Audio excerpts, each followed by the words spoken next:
বিলাসপুর গ্রাম পঞ্চায়েতের সদস্য নির্বাচিত হইয়া ভগবানের নামে শপথ করিতেছি যে আমি আইনত প্রতিষ্ঠিত ভারতীয় সংবিধানের প্রতি স্ত্রী অনুগত ও বিশ্বাস রাখিয়া ভারতের সার্বভৌমত্ব রক্ষা করিব এবং বিশ্বস্ততার সহিত আমার কর্তব্য পালন করিব।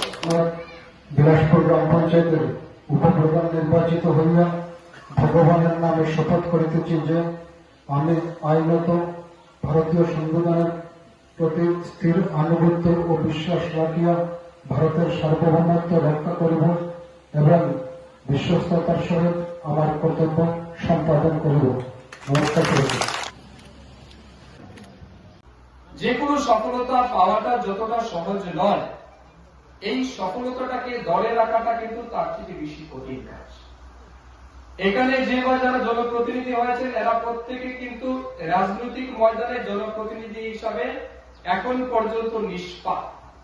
এখন পর্যন্ত জনপ্রতিনিধি হিসাবে তাদের কোনো পাপ নেই। আজকের বিকেলের পর থেকে তাদের নামে কিন্তু মার্কিং শুরু হয়ে যাবে।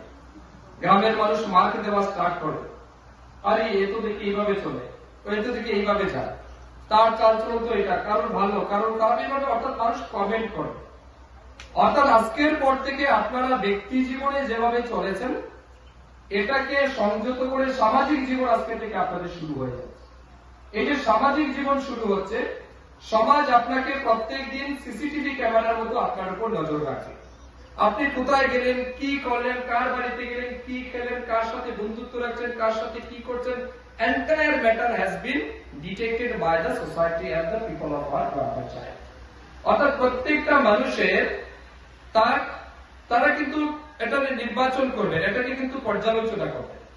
আমি আবেদন রাখবো এই কারণে, সফলতা পাওয়াটা যতটা সহজ নয় তার থেকে বেশি হচ্ছে কঠিন সফলতাটাকে ধরে রাখা।